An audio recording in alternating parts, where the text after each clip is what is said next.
आइए अब हम सीखते हैं कि उम्मीद पोर्टल पर रजिस्ट्रेशन कैसे करें। अब रजिस्ट्रेशन पेज खोलने के लिए रजिस्टर साइन इन बटन पर क्लिक करें। इस लॉगिन पेज पर रजिस्टर करने के लिए new user register here tab पर क्लिक करें। अब ड्रॉप डाउन सूची से उपयोगकर्ता की श्रेणी का चयन करें। एक बार जब आप मुतवल्ली का चयन कर लेते हैं, पहला नाम, मध्य नाम और अंतिम नाम, पिता पति का नाम भरें। कैलेंडर से जन्मदिन चुनने के लिए फील्ड बॉक्स पर क्लिक करें। पंजीकरण करते समय उपयोगकर्ता की आयु कम से कम 21 वर्ष या उससे अधिक होनी चाहिए। ड्रॉप डाउन में उपलब्ध विकल्पों में से अपना जेंडर चुनें। वैध 10 अंकों वाला भारतीय मोबाइल नंबर दर्ज करें। वेरीफाई करने के लिए इस नंबर पर एक ओटीपी भेजा जाएगा। ओटीपी प्राप्त करने के लिए ओटीपी सेंड पर क्लिक करें।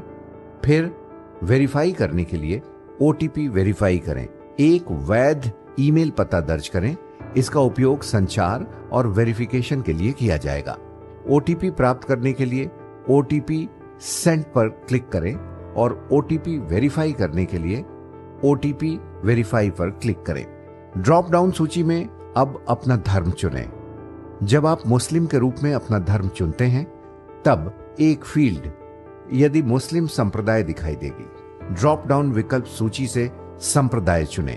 अपनी उच्चतम शिक्षा स्तर और अपना वर्तमान रोजगार जो भी हो उसका चयन करें। अब आप स्थायी या वर्तमान पता भरें। राज्य, जिला, तहसील, गांव, एलजीडी कोड का चयन करें। आपके गांव इलाके से जुड़ा ये एलजीडी कोड आपके गांव पिन कोड के चयन के बाद स्वचालित रूप से ऑटो पॉपुलेटेड हो जाएगा। पता वाली पंक्ति 1 में आपके आवासीय पते का प्राथमिक भाग, 2 और 3 में अतिरिक्त पता विवरण भरें। ध्यान रखिए, एक बार राज्य का चयन हो जाने के बाद इसे मौजूदा विवरणों के लिए लॉक कर दिया जाएगा और बाद के चरण में इसे बदला नहीं जा सकेगा। ड्रॉप डाउन से वो पहचान प्रमाण चुनें जिसे आप सबमिट कर रहे हों, जैसे Aadhaar card, voter ID, PAN card इत्यादि। अपने चयनित पहचान प्रमाण की पीडीएफ फाइल अपलोड करने के लिए फाइल पर क्लिक करें।